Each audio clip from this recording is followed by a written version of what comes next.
শঙ্কর ঘোষ, জলপাইগুড়িতে যে ঘটনাটা ঘটেছে এবং তারপর তড়িঘড়ি সেটা ড্যামেজ কন্ট্রোল করা, মেচেদাতে জগন্নাথ মন্দিরে শুভেন্দু অধিকারী জবাব চায় বাংলাতে বসে এই কথা বলেছেন, আমি সেই অংশটাও শোনাবো।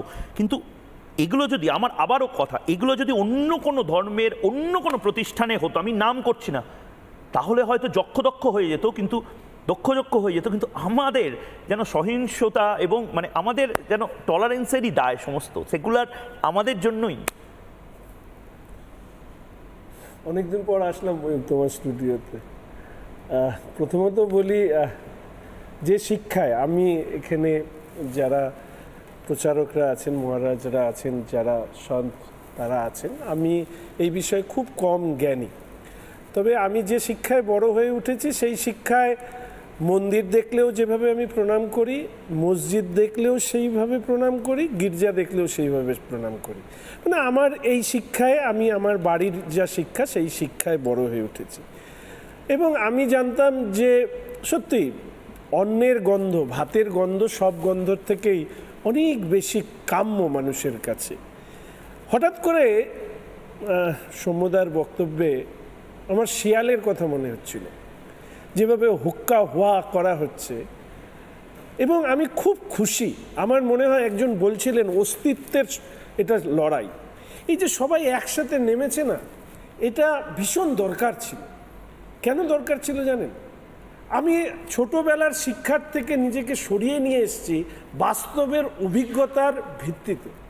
আপনারা যদি ভাবেন যে মমতা ব্যানার্জি তিনি ভারত সেবাশ্রম সংঘ, রামকৃষ্ণ মিশন, ইসকন, সাধু সন্ত কোনো ব্যক্তি মহারাজকে আক্রমণ করেছে না বুঝে, তাহলে আপনারা মমতা ব্যানার্জিকে চেনেন না। মমতা ব্যানার্জি এমন একজন বুদ্ধিমান নয়, ধূর্ত রাজনীতিবিদ। আই রিপিট, ধূর্ত রাজনীতিবিদ।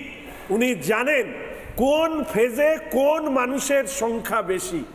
পশ্চিমবঙ্গের জনবিন্যাসকে বুঝে শেষ পর্যায়ে কাদেরকে আক্রমণ করলে নিজস্ব ভোট ব্যাংক সুরক্ষিত থাকবে তার জন্য তিনি এই কথা বলেছেন।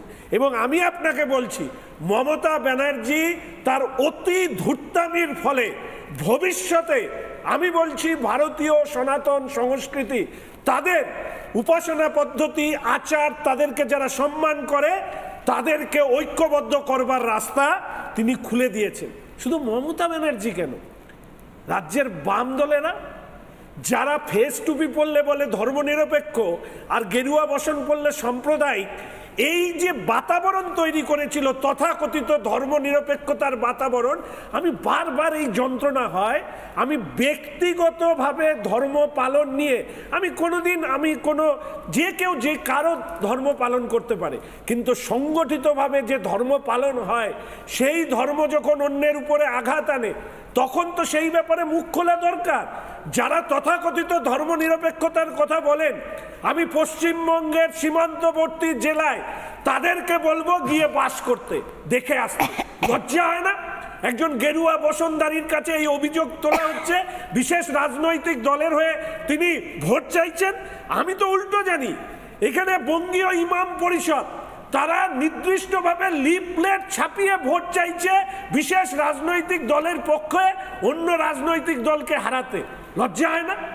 অপমান করেন ভারতীয় সনাতন সংস্কৃতির সাধু সন্তদের, যে বৃহৎ হৃদয় নিয়ে যারা সবাইকে বুকে টেনে নিয়েছে, তাদেরকে অপমান করে মমতা ব্যানার্জি নিজের, আমি বলবো তার শেষ যাত্রার রাস্তা তৈরি করছে।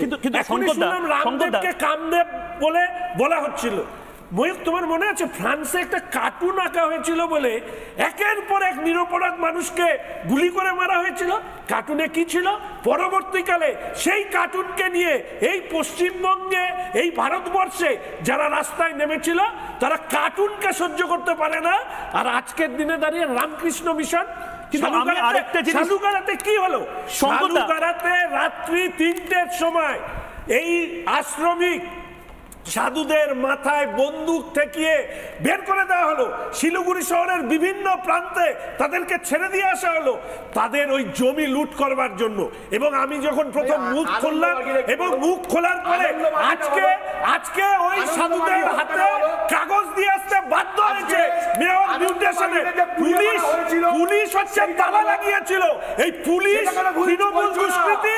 আর আচ্ছা, আমি দুজনকে একটু থামাচ্ছি, এই ব্রেকিং নিউজটা দুজনকে আমি থামাচ্ছি, অনুরোধ করছি। আমি এই ব্রেকিং নিউজটা খুব অদ্ভুত ভাবে, সৌরভপ্রিয়দা খুব অদ্ভুত না, আনন্দ মার্কেটের সাথে হয়েছে যা অত্যন্ত নিকৃষ্ট, ঘেন্না করার মতো।